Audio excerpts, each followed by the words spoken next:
We take off with business news, and Kenya Airways has flown into deeper losses for the first half of the year, posting a loss of 14.3 billion shillings from the 8.5 billion shilling loss it made at a similar period last year. Revenue declined by almost 50% to 30.2 billion shillings. Here's Alex Mwangi with more on the impact of COVID-19 on the national carrier. It was not a question of if or when, but to what extent the COVID-19 pandemic has affected Kenya Airways. Prior to the pandemic, KQ was still experiencing financial turbulence.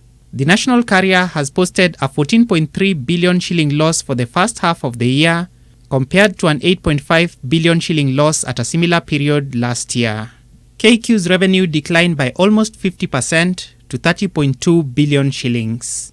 Total operating costs reduced significantly to 38.6 billion shillings from 61.5 billion shillings, but that was not sufficient to offset the widening of the loss incurred.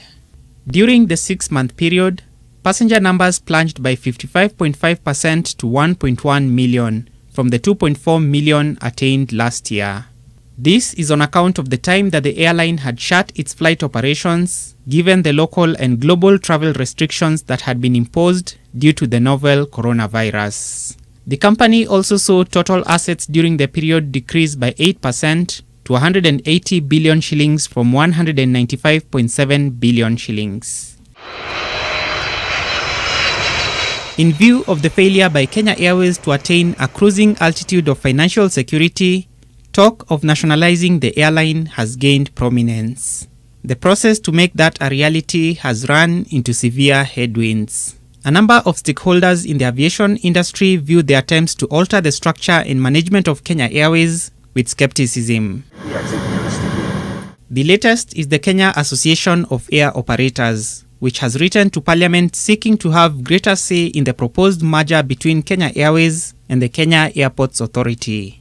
The association alleges that a bill that seeks to bring through the back door the previously proposed and rejected merger between KQ and KAA is before Parliament. In a letter to Parliament by the association's Vice Chairman, Engineer Frederick Oport, the association has raised concern about the conflict of interest that would arise should the merger proceed. The association foresees a scenario where audits by the International Civil Aviation Organization, ICAO, will become problematic. The association is the latest to add its weight to calls for prudence in the management of the country's aviation assets, with the Kenya Airline Pilots Association, KALPA, having written to the President last month to intervene in the matter of staff redundancies. Alex Mwangi,